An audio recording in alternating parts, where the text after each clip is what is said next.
To beating the board, sir. A crazy from the cosmos makes Dan a captive audience.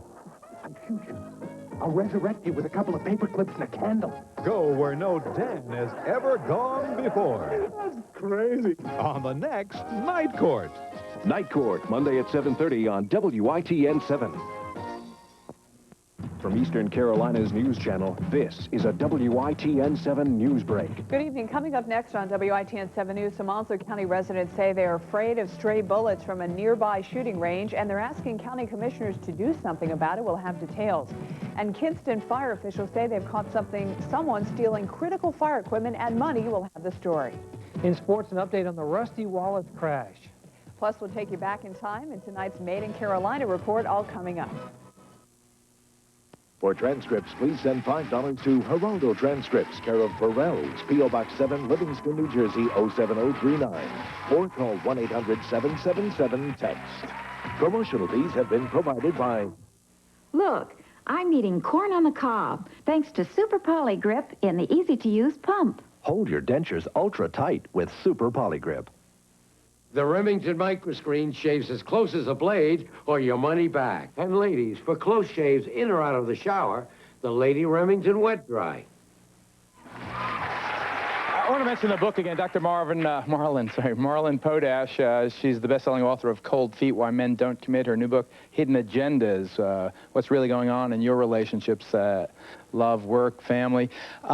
Sue and Ray, Sue especially. If Dr. Potash, a really esteemed expert, agrees to see you after the program, would you let her give you some counseling? Sure would. Would you? And Dr. Potash, is that, will you report back to us on the progress or lack thereof in this particular situation? With their permission, absolutely. I think one of the things that we see here is that sex, which is supposed to be fun and loving and something that brings married couples together, isn't fun in these particular instances. It is not. Jane, thank you so much. Sharon, Randy, Cindy, Paul,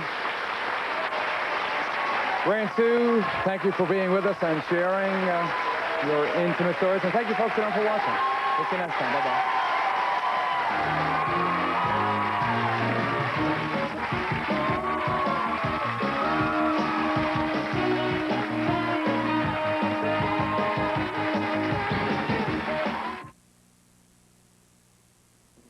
Bearing the truth about strip clubs. What happens if one moves into your neighborhood? See what this community did and witness the explosion when the strippers... I'm just working, making a living. ...take on the opposing neighbors. Just don't do it, or we have to be affected by it. Holy, that's such a lie. Did you do it? It's a lie. That's a lie. That's a lie. That's a lie. Did you do it? These protesters even serve a subpoena right on our show. What would you do? Find out. Make a date with Geraldo. Geraldo, Tuesday at 5 on WITN 7.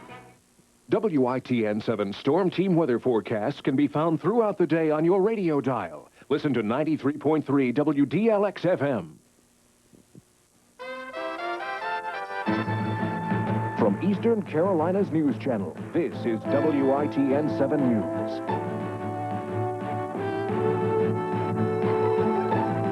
With Gary Dean and Sally Lewis, meteorologist Ben Pringle, and Brad Zaruba, Big Board Sports. An Eastern Carolina school board says no to homosexuality in the classroom, but a lot of folks say the board's vote doesn't go far enough. Good evening. Onslow County School Board was set to vote on a policy that would ban the teaching about homosexuality in the schools. But when the issue came before the board this afternoon, members passed over a strongly worded policy in favor of a message to be sent to the state. And that decision angered many in the audience. Reporter Alan Covey picks up the story from there. That any curriculum which advocates, glorifies, or is tolerant of homosexualism as an alternate lifestyle shall not be taught in our school system. That's the issue Dr. Fred Holt brought to Monday's school board meeting for a vote, and a packed house of parents and others wanted to see Holt's resolution approved by the board. 3 speakers backed that up with passionate arguments of their own. Now, when you look in a child, they should be thinking of a mother and a father, not something like this. They should be thinking of something like this. And I believe that morality is a religious issue. And I believe that they're inflicting the religion of humanism and secularism upon our children by indoctrinating them and bringing these into the school systems, and I am strongly against it. And I thank you for your time. One person who spoke before the board spoke against the proposal. I feel it endangers age education in the schools, restricts educational freedom, promotes hatred and intolerance toward homosexuals, and will be an embarrassment to Onslow County's image. After hearing those speakers, board member Lee Sewell offered a resolution that stopped short of banning gay teaching in their curriculum. That measure passed, but board members voted against the full ban, prompting heated comments after the vote. I want to get a good look at Chris. No spine in this room.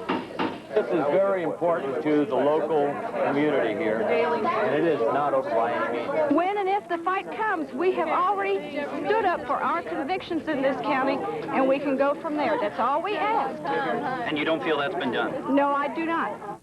Alan Covey joins us now from our studios in Jacksonville. After hearing that, Alan, why do I get the impression this is just the tip of the iceberg? The fight is yet to come. Well, Gary, of course, the resolution that was passed by the board today will go up to Raleigh, to Governor Hunt, and to the school administrators there that set curriculum. But the parents here say they wanted that ban in place before a multicultural curriculum could be put in place sometime in the future. They wanted that now rather than later. All right. Thank you very much. Alan Covey reporting tonight from our newsroom in Jacksonville. Thanks, Alan. North Carolinians are showing their support for the victims of violence in Bosnia. While members of the warring factions in Bosnia consider a peace plan, protesters in Raleigh gathered in the downtown area to condemn the violence and killing in the former Yugoslavia.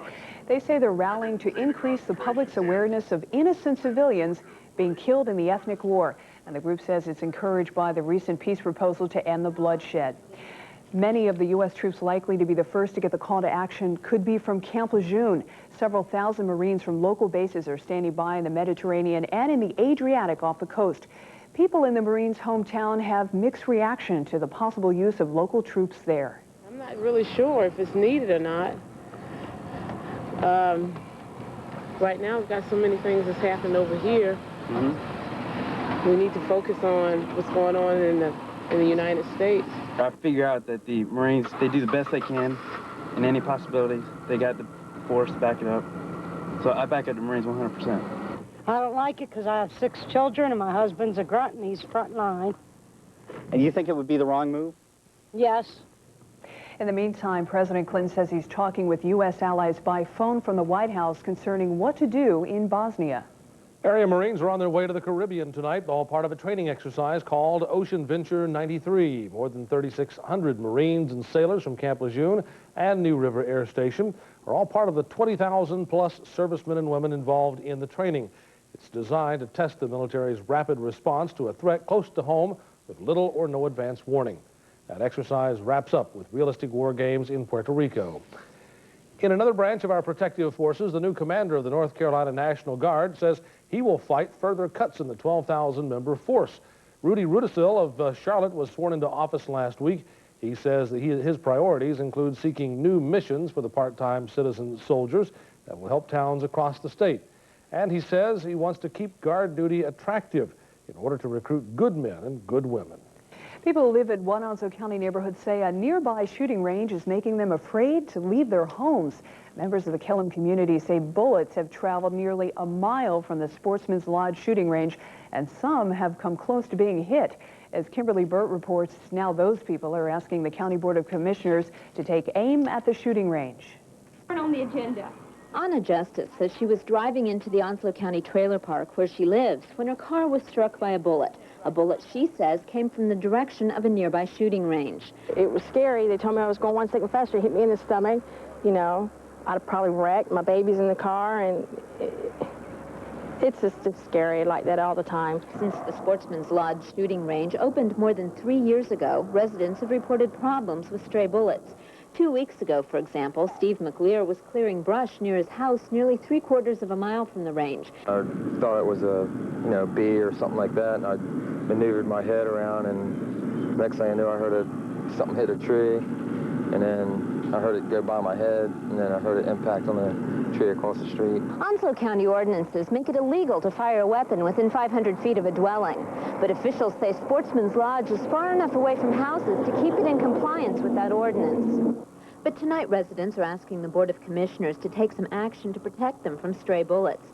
The county attorney told the news channel it would be inappropriate to comment on any possible action the board could take, but residents say they're planning to arm themselves with signed petitions to see if something can be done. We're hoping that the county commissioners are going to do something about the existing ranges and any new ranges that come into the area. It's not only for our community, but it's for all of Onslow County. In Onslow County, I'm Kimberly Burt for Eastern Carolina's News Channel. This afternoon, WITN 7 News spoke with the Sportsman Lodge owner, Chuck Gayhart. Mr. Gayhart said he has complied with previous requests by the county commissioners, and he plans to defend his business tonight at the county commissioners meeting. That meeting, by the way, begins at 7 p.m. To the county's Board of Commissioners tonight. They say the bullets can travel as far as 3/4 of a mile from the range. Their fear is that someone is bound to get hurt. A year ago, I would have never believed my sister when she said bullets are hitting her trailer, but they are. They're coming from there, and it's dangerous. You know, someone is going to actually get hurt before something's done, I think.